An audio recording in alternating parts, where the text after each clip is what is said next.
السلام عليكم ورحمة الله وبركاته. الحمد لله وحده والصلاة والسلام على من لا نبي بعده وعلى آله وصحبه ومن تبع هديه. أما بعد فاتقوا الله عباد الله. സ്നേഹമുള്ള ശ്രോതാക്കളെ, സഹോദരി സഹോദരന്മാരെ, സുഹൃത്തുക്കളെ, അല്ലാഹു സുബ്ഹാനഹു വ തആല നിശ്ചയിച്ചിട്ടുള്ള കൃത്യമായ അവകാശമാണ് അനന്തരാവകാശം എന്ന് പറയുന്നത്. ഒരു മനുഷ്യൻ്റെ സമ്പത്ത് അന്യരുടെ സമ്പത്തായി മാറുന്ന വേളയാണ് അവൻ്റെ മരണം മുതൽ നടക്കുന്നത്.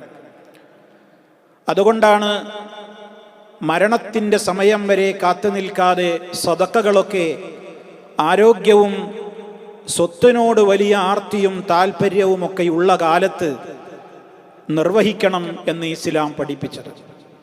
മരണവേളയിൽ ഇത്ര സദഖ ഞാൻ ചെയ്തോളാം, ഇത്ര ധർമ്മം ഞാൻ ചെയ്തോളാം എന്നൊന്നും പറയുന്നതിൽ അർത്ഥമില്ല.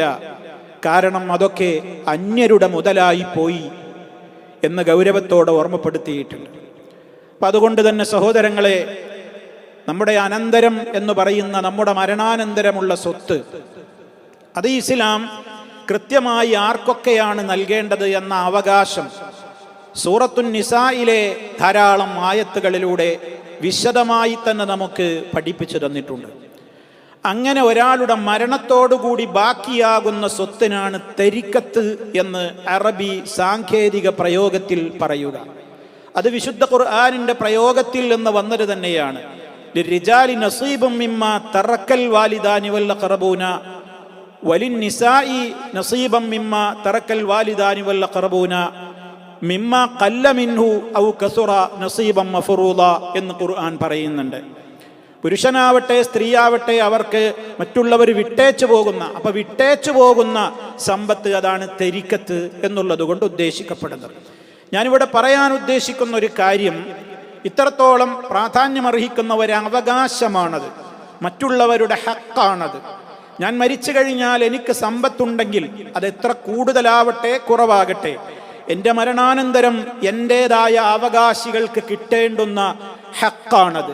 അതിശക്തമായ അവകാശമാണത്. ഏതെങ്കിലും നിലക്കുള്ള കേവല വാക്കുകൾ കൊണ്ട് ഇല്ലാതെയായി പോകുന്ന ഒരവകാശമല്ല അത്. അതുകൊണ്ട് തന്നെ അതിൻ്റെ കാര്യം അതീവ ഗൗരവത്തോടെയാണ് വിശുദ്ധ ഖുർആനും തിരുസുന്നത്തും പഠിപ്പിച്ചിട്ടുള്ളത്. ആ സ്വത്ത് വിഹിതം വെക്കുന്ന വേളയിൽ ഒരാൾ മരിച്ചു കഴിഞ്ഞാൽ അയാളുടെ മരണാനന്തര സംസ്കരണത്തിനാവശ്യമായ ചിലവുകൾ ആ സ്വത്തിൽ നിന്ന് തന്നെയാണ് എടുക്കേണ്ടത്. അയാളുടെ മരണാനന്തര സംസ്കരണത്തിന് ഖബർ വെട്ടുന്ന ആളുകൾക്ക് ആ ഖബറിൻ്റെ ചെലവ്, അത് കഫൻ പുടവയുടെ ചെലവ്, മറ്റുള്ള കാര്യങ്ങൾ, അത്തരം ചെലവുകളൊക്കെ ഇയാളുടെ സമ്പത്തിൽ നിന്ന് തന്നെയാണ് എടുക്കേണ്ടത്. അതിനി മറ്റാരെങ്കിലുമൊക്കെ അവരുടെ സ്വന്തം ക്യാഷിൽ നിന്ന് എടുക്കുന്നുവെങ്കിൽ വിരോധമൊന്നുമില്ല. പക്ഷെ എപ്പോഴും ഇയാളുടെ സ്വത്തിൽ നിന്ന് എടുക്കലാണ് നന്നാവുക. കാരണം ഒരു കാലത്ത് അന്ന് അതിന് പണം കൊടുത്തവരൊന്നും പിന്നെ പറയാനിടവരരുത്, പാപ്പൻ്റെ അല്ലെങ്കിൽ ഉമ്മൻ്റെ ജനാസയുമായി ബന്ധപ്പെട്ട ഖബറുകളെക്കാനും ഖബറടക്കാനും കഫമ്പടോ വാങ്ങാനും ഒക്കെ അന്ന് ഞാനാ പൈസ കൊടുത്തത് എന്ന് പിൽക്കാലത്ത് ചില ആളുകളെങ്കിലും ബുദ്ധിമോശം കൊണ്ട് പറയാനുള്ള ഒരു ഇടവരാതിരിക്കത്തക്ക വിധത്തിൽ അതൊക്കെ ആ വ്യക്തിയുടെ സമ്പത്തിൽ നിന്ന് തന്നെ എടുക്കൽ തന്നെയാണ് ഏറ്റവും ഉത്തമം എന്ന കാര്യത്തിൽ സംശയമൊന്നുമില്ല. അപ്പം ആ ചെലവാണ് അതിൽ നിന്ന് ആദ്യം എടുക്കേണ്ടത്. മറ്റൊന്ന്, ആ വ്യക്തിയുടെ മേൽ വല്ല കടബാധ്യതകളുമുണ്ടെങ്കിൽ അത് തീർക്കാനാണ് ഉപയോഗപ്പെടുത്തേണ്ടത്. അതാണ് പ്രധാനപ്പെട്ട മറ്റൊരു കാര്യം. അത് സൃഷ്ടികളോടുള്ള കടങ്ങളാവാം, സ്രഷ്ടാവിനോടുള്ള കടങ്ങളുമാകാം. സ്രഷ്ടാവിനോടുള്ള കടങ്ങളിൽപ്പെട്ടതാണ് സകാത്ത് കൊടുക്കാതെ കൂട്ടിവെച്ചിട്ടുണ്ടെങ്കിൽ അത് കൊടുത്തു വീട്ടണം എന്നുള്ളത്. അതുപോലെ തന്നെ ഹജ്ജിന് പോകാതെ നീട്ടിവെച്ചിട്ടുണ്ടെങ്കിൽ ആ ഹജ്ജ് ചെയ്യാനുള്ള പൈസ എടുക്കണം എന്നുള്ളത്. മറ്റൊന്ന്, ജീവിതകാലത്ത് അദ്ദേഹം നടത്തിയിട്ടുള്ള ഹലാലായ വസിയത്തുകൾ ഉണ്ടെങ്കിൽ ആ വസിയത്തുകളും വീട്ടണം. അത് വിശുദ്ധ ഖുർആൻ തന്നെ പറഞ്ഞു, മിൻ ബഅദി വസിയത്തിൻ യൂസി ബിഹാ ഔ ദൈനിൻ. അദ്ദേഹം നൽകിയിട്ടുള്ള വസിയത്തുകൾ, അതുപോലെ തന്നെ കടബാധ്യതകൾ, ഇതൊക്കെ കഴിച്ചിട്ട് ബാക്കി വരുന്ന സമ്പത്താണ് വിഹിതം വെക്കേണ്ടത്. ശരി, ഇനി പറയാൻ ഉദ്ദേശിക്കുന്ന കാര്യം, നമ്മുടെയൊക്കെ നാട്ടു നടപ്പനുസരിച്ച് പലപ്പോഴും ഈ സ്വത്തവകാശങ്ങൾ കൃത്യമായി അതിൻ്റെ അവകാശികൾക്ക് വീതം വെച്ച് കൊടുക്കാതെ ബന്ധപ്പെട്ട ആളുകൾ അതങ്ങനെ ഒരുപാട് കാലം നീട്ടിക്കൊണ്ടുപോകുന്ന ഒരു സാഹചര്യം നമ്മുടെയൊക്കെ നാടുകളിൽ കണ്ടുവരുന്നുണ്ട്. സഹോദരങ്ങളെ, ഇത് ഒഴിവാക്കണം. ഈ അനന്തര സ്വത്ത് ഇത് വിഹിതം വെക്കാതെ നീട്ടിക്കൊണ്ടുപോകുന്ന സംവിധാനമാണ് പലയിടത്തും കാണുന്നത്. പലപ്പോഴും മരണം നടന്നു കഴിഞ്ഞ് അധികമൊന്നും താമസിക്കാതെ 1 മാസമോ 2 മാസമോ ഒക്കെ ആവുന്നത് കൊണ്ട് അതിൻ്റെയും മുമ്പായാൽ എത്രയും നന്നായി.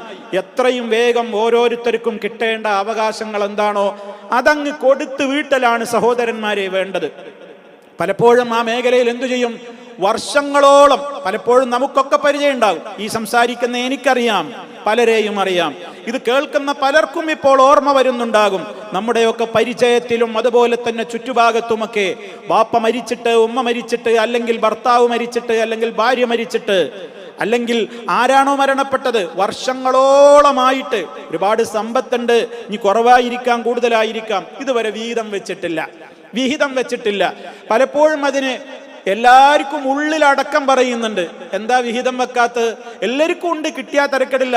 ആഗ്രഹം ഉണ്ടാവുമല്ലോ, അവർക്ക് ബന്ധപ്പെട്ട അവരുടെ സ്വത്തല്ലേ, അവകാശമല്ലേ. പലപ്പോഴും ചിലപ്പോൾ ഫക്കീറുകളായ ആളുകൾ ഉണ്ടാകും, അവർക്ക് വല്ലതും കിട്ടിയെങ്കിൽ, ഇത് ഓഹരി വെച്ച് കിട്ടിയെങ്കിൽ, ഞങ്ങളുടേതായ വിഹിതം കിട്ടിയെങ്കിൽ അതിൽ എന്തെങ്കിലുമൊക്കെ ചെയ്യായിരുന്നു, അല്ലെങ്കിൽ അത് വിറ്റ് വേറെ എവിടെയെങ്കിലും മറ്റെന്തെങ്കിലും വല്ല സംവിധാനങ്ങളിലേക്ക് അത് ഉപയോഗപ്പെടുത്താമായിരുന്നു എന്നൊക്കെയുള്ള അടക്കം പറച്ചിലുകളും ആഗ്രഹങ്ങളും ഒക്കെ മനസ്സിൽ സൂക്ഷിച്ചുകൊണ്ട് നടക്കുന്നുണ്ട്. പക്ഷേ പെങ്ങന്മാർക്ക് ആങ്ങളമാരോട് ചോദിക്കാനൊരു മടി, അതുപോലെ തന്നെ ചെറിയവരായ ആളുകൾക്ക് മുതിർന്നവരോട് ഇത് പറയാനൊരു മടി. എന്താ മടി എന്നറിയോ? സ്വാഭാവികമായിട്ടുള്ള മടി. ഇപ്പൊ നിങ്ങൾക്ക് ഞാനിത് സംസാരിക്കുമ്പോൾ നിങ്ങളൊക്കെ മനസ്സിൽ വരുന്നുണ്ടാകും, എന്താണ് ആ മടി? എന്താ മടി?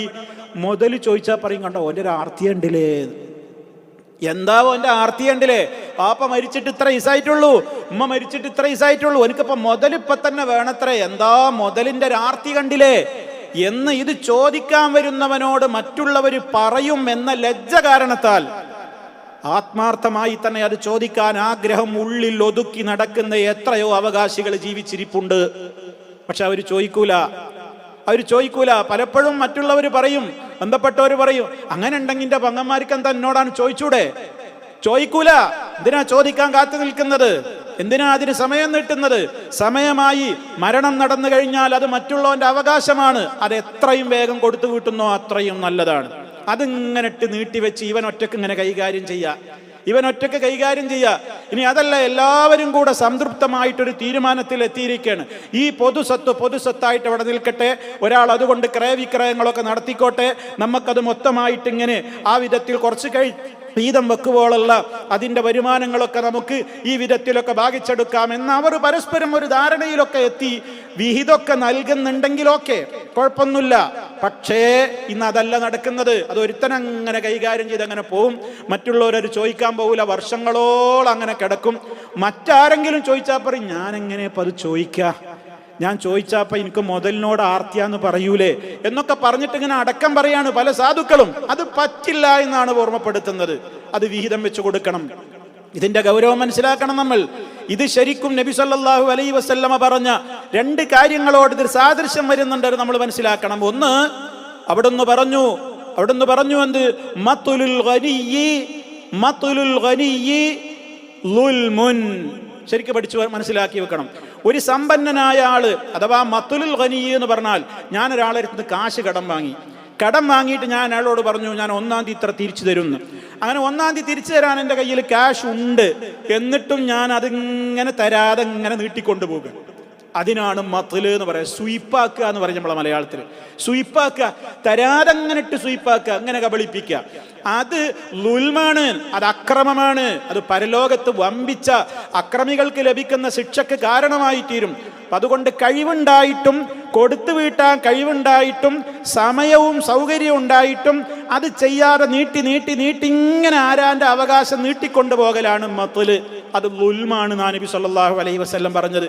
ഈ മേഖലയിലേക്ക് അത് ബാധകമാണ്. മറ്റുള്ളവരുടെ അവകാശം അവർക്ക് കിട്ടേണ്ടത് എത്രയാണെങ്കിൽ അത് വേഗം കൊടുത്തൊഴിവാക്കിക്കൂടെ? അത് ഒഴിവാക്കാതെ, ആ ബാധ്യത നിർവഹിക്കാതെ നമ്മളിങ്ങനെ കൊണ്ടുപോകുക, ഓരോ ഞൊണ്ടിന്യായങ്ങൾ പറഞ്ഞിട്ട് അങ്ങനെ നീട്ടി കൊണ്ടുപോകുന്നത് ളുൽമാണ്. അത് നീട്ടിക്കൊണ്ടുപോകുന്നവൻ അനുഭവിക്കേണ്ടി വരും അതിന്റെ ശിക്ഷ. ഇത് ഗൗരവത്തോടുകൂടെ നമ്മൾ മനസ്സിലാക്കണം. രണ്ടാമത്തെ കാര്യം നമ്മൾ മനസ്സിലാക്കേണ്ടത്, വിശുദ്ധ ഖുർആൻ പറഞ്ഞ ഗുലൂൽ അതിൽ വരുന്നുണ്ട് എന്നാണ്. എവിടെയാ വിശുദ്ധ ഖുർആൻ ഗുലൂൽ എന്ന് പറഞ്ഞത്? വഞ്ചിച്ചെടുക്കുക, കബളിപ്പിച്ചെടുക്കുക, കവർന്നെടുക്കുക എന്നൊക്കെ വിശുദ്ധ ഖുർആൻ പറഞ്ഞു. സൂറത്ത് ആലി ഇമ്രാനിൽ നമുക്ക് കാണാൻ സാധിക്കും, വമൻ യഗ്ലുൽ യഅതി ബിമാ ഗല്ല യൗമൽ ഖിയാമ. ആരെങ്കിലും അവൻ അർഹതപ്പെട്ടതല്ലാത്തത് കബളിപ്പിച്ചെടുക്കുന്നുവെങ്കിൽ, വഞ്ചിച്ചെടുക്കുന്നുവെങ്കിൽ, യഅതി അവൻ വരും, ബിമാ ഗല്ല അവൻ വഞ്ചിച്ചെടുത്ത മുതലുമായി, യൗമൽ ഖിയാമ ഖിയാമത്ത് നാളിൽ അവൻ മഹ്ശറിൽ ഇങ്ങനെ ഓടി നടക്കും. അർഹതപ്പെട്ടതല്ലാത്തത് മുതൽ കബളിപ്പിച്ചെടുത്തിട്ടുണ്ടെങ്കിൽ, വഞ്ചിച്ചെടുത്തിട്ടുണ്ടെങ്കിൽ, നബി സല്ലല്ലാഹു അലൈഹി വസല്ലം പറഞ്ഞിട്ടുണ്ട്, പരലോകത്ത് ഞാൻ നിങ്ങളെ ഒരാളെയും കണ്ടുമുട്ടാൻ ഇടവരാതിരിക്കട്ടെ, നബിയേ എന്നെ സഹായിക്കൂ എന്ന് പറഞ്ഞിട്ട് നിങ്ങൾ എൻ്റെ അടുത്ത് വരരുത്. എന്തേ കാരണം? അങ്ങനെ വരാനുള്ള കാരണം എന്താകും? അവന്റെ തലയിൽ അവന്റെ പെരടിയിൽ ഒരു പശുവിനെ ചുമന്നു വരും. ആ പശു ഇങ്ങനെ അമറുന്നുണ്ട്, ഒട്ടകത്തേറ്റി വരുന്നുണ്ട്, അതിങ്ങനെ അലർച്ചയുണ്ട്, ആടിനേറ്റി വരുന്നുണ്ട്, അതിനിങ്ങനെ കരയുന്നുണ്ട്. അതെന്താണെന്നറിയോ? ഓരോന്നും വഞ്ചിച്ചെടുത്ത മുതലുകളാ. അങ്ങനെ കബളിപ്പിച്ചെടുത്ത മുതലെന്താണോ അത് ഭൂമിയാണെങ്കിൽ ഭൂമി, എന്താണെങ്കിലും ഏത് വസ്തുക്കളാണോ മറ്റുള്ളവന്റെ അവകാശമായിട്ട് അത് സമയത്ത് കൊടുക്കാതെ പറ്റിച്ചെടുത്ത മുതലുമായിട്ട് ഞാൻ നടക്കുന്നുണ്ടെങ്കിൽ അതും കൊണ്ട് പരലോകത്ത് വരും.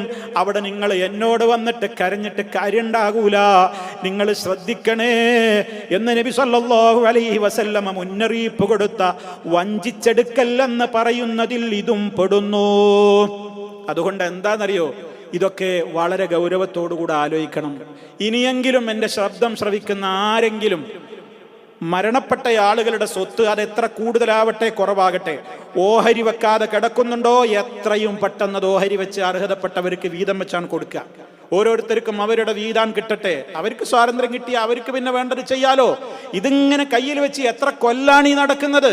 നമ്മളാണ് മരിച്ചു പോയാലോ, അവകാശികൾ മരിച്ചു പോയാലോ, ആരുത്തരം പറയും ഇതിനൊക്കെ പരലോക കോടതിയിൽ? ഇത് ഗൗരവമാണ്, ഇത് വളരെ ശ്രദ്ധിക്കേണ്ട കാര്യമാണ്. അതുകൊണ്ട് ഇതെല്ലാവരും പറയൂല, എല്ലാവരും പറയൂല എന്ന് പറഞ്ഞാൽ അവകാശികൾ ആരും പറഞ്ഞു വരൂല. കാരണം നേരത്തെ പറഞ്ഞ കുത്ത് കിട്ടും, നേരത്തെ പറഞ്ഞ കുത്തെല്ലാവർക്കും കിട്ടും. കണ്ടോ മുതലിൻ്റെ ഒരു ആർത്തി കണ്ടോ? എനിക്കിപ്പോൾ കണ്ടില്ലേ, അതിപ്പോൾ മുതലോഹരി വെക്കെ ആയിട്ട് ഇപ്പം എന്താവോ എൻ്റെ തിരക്ക്, അപ്പം മരിച്ചിട്ട് ഇത്ര ആയിട്ടുള്ളൂ, ഉമ്മ മരിച്ച് ഇത്ര ആയിട്ടുള്ളൂ എന്നൊക്കെ പറയുന്ന ആ ലജ്ജയോർത്തിട്ട് പലപ്പോഴും പാവങ്ങളൊന്നും ചോദിക്കാതെ ഈ സങ്കടം ഇങ്ങനെ ഉള്ളിൽ ഒതുക്കി നടക്കും. അതുകൊണ്ട് രക്ഷപ്പെടുന്നു അതിൻ്റെ കൈകാര്യക്കാർ വിചാരിക്കണ്ട. അത് അനർഹമായത് കൊണ്ടു നടക്കലാണ് നമ്മുടെ ദുആ സ്വീകരിക്കപ്പെടാതിരിക്കാനൊക്കെ കാരണമായി തീരും. കാരണം ബാത്തിലാണ് കൈകാര്യം ചെയ്യുന്നത്. ഓർക്കുക, വളരെ ഗുരുതരമാണ്, ഗൗരവമാണ്. അതുകൊണ്ട് എല്ലാവരും ഈ വിഷയത്തിൽ കാര്യത്തെ ഗൗരവത്തോടുകൂടെ തന്നെ കാണണം. അതല്ലാതെയാകുമ്പോൾ പുറത്തേക്കൊന്നും അറിഞ്ഞില്ലെങ്കിലും വേറെ ചില കാരണങ്ങളൊക്കെ അങ്ങനെ ഉണ്ടാക്കിയിട്ട് കുടുംബബന്ധം അങ്ങനെ മുറിഞ്ഞാണ് പോകും. കാരണം അതായിരിക്കും, പക്ഷെ ഇത് പറയൂല. ഇത് പറഞ്ഞാൽ മറ്റേ കുത്ത് കിട്ടുമെന്ന് പേടിച്ചിട്ട് ഇത് പറയൂല. മറ്റ് കാരണങ്ങളാണ് ഇങ്ങനെ അകൽച്ചങ്ങനെ വരും. കുടുംബബന്ധങ്ങളില്ലാതെയാകും. പരസ്പരം ഉള്ളിൽ പകയും ശത്രുതയും വിദ്വേഷവും കണ്ടുകൂടായ്മയും ഒക്കെ കുമിഞ്ഞുകൂടും. അതുകൊണ്ട് ചെയ്യേണ്ടത് പെട്ടെന്ന് ചെയ്യുക. ഈ സന്ദേശമാണ് ഈ സംസാരത്തിലൂടെ ഉദ്ദേശിക്കുന്നത്. അല്ലാഹു സുബ്ഹാനഹു വ തആല നേരറിഞ്ഞ് നേരിൻ്റെ പാതയിലൂടെ മുന്നോട്ട് പോകുവാനുള്ള തൗഫീഖ് റബ്ബ് പ്രദാനം ചെയ്യുമാറാകട്ടെ. റബ്ബ് നിശ്ചയിച്ച നിയമങ്ങളിലാണ് സുരക്ഷയും മനസ്സമാധാനവും ഉള്ളത്. അതിൽ നിന്ന് വഴുതി മാറാൻ തയ്യാറായാൽ അതിനനുസരിച്ചുള്ള പരിക്കുകൾ ഉണ്ടാകും എന്നത് ഗൗരവത്തോടെ ഓർക്കുക. റഹ്മാനായ റബ്ബ് നമ്മെ എല്ലാവരെയും നേർവഴിയിൽ ചരിപ്പിക്കുകയും ഉറപ്പിച്ചു നിർത്തുകയും ചെയ്യുമാറാകട്ടെ. തെറ്റുകുറ്റങ്ങളും പോരായ്മകളും ന്യൂനതകളും അല്ലാഹു പുറത്തു തരുമാറാകട്ടെ. റബ്ബനാ തഖബ്ബൽ മിന്നാ ഇന്നക അൻതസ് സമീഉൽ അലീം വതുബ് അലൈനാ ഇന്നക അൻതത് തവ്വാബുർ റഹീം. അല്ലാഹുമ്മ സ്വല്ലി അലാ മുഹമ്മദിൻ വഅലാ ആലി മുഹമ്മദ് വൽഹംദുലില്ലാഹി റബ്ബിൽ ആലമീൻ. വസ്സലാമു അലൈക്കും വറഹ്മത്തുള്ളാഹി വബറകാതുഹു.